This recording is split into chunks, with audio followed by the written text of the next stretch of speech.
કતારની એક ગેસ કંપનીમાં થયેલા ભયાનક બ્લાસ્ટની દુર્ઘટનામાં દક્ષિણ ગુજરાતના 3 યુવકો લાપતા હોવાના સમાચાર સામે આવ્યા છે। વિદેશની ધરતી પર થયેલા આ અકસ્માતમાં સુરત, ભીમપોર અને દમણના 3 યુવકો ગુમ થતા તેમના પરિવારો ચિંતામાં ડૂબ્યા છે। આ બ્લાસ્ટમાં કુલ 56 શ્રમિકો ગંભીર રીતે ઈજાગ્રસ્ત થયા છે, જ્યારે 18 જેટલા શ્રમિકો કાટમાળ નીચે દબાયા હોવાની આશંકા છે।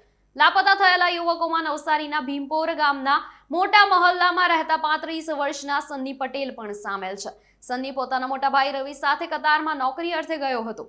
મળતી માહિતી મુજબ દુર્ઘટનાગ્રસ્ત ગેસ પ્લાન્ટ ગત નવેમ્બર મહિનાથી બંધ હતો અને તેને ફરીથી શરૂ કરવાની કામગીરી ચાલી રહી હતી। રવિવારે રાત્રે નાઇટ શિફ્ટમાં જ્યારે શ્રમિકો કામ કરી રહ્યા હતા ત્યારે અચાનક બ્લાસ્ટ થયો હતો અને જોતજોતામાં ભીષણ આગ ફાટી નીકળી હતી। આ અકસ્માત બાદથી જ 3 યુવકોનો કોઈ સંપર્ક થઈ શક્યો નથી, જેને પગલે સ્થાનિક પરિવારોએ સરકાર અને વહીવટી તંત્ર પાસે મદદની ગુહાર લગાવી છે। 7 મહિના પહેલા ગયેલા સનીભાઈ, પણ હજુ કંઈ એ ખબર નથી। અમારો ફોન નહીં આવ્યો એટલે સવારના ભાઈને કીધું, મોટા ભાઈને, કે તું કોશિશ કર કે સનીનો ફોન કેમ નહીં આવ્યો।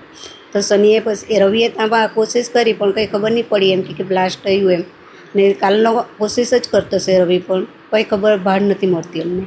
એની આ મિસિસ માં એની ને નાનો છોકરો, તંત્રને એ જ અપીલ કે અમારા છોકરાની કોઈક તો બાતમી આપો, અમને કંઈ ખબર આપો કે હું છે ત્યાં, કે કાં છે, એ પડેલો છે કે નથી છે, કે કોઈક તો જણાવો અમને એમ।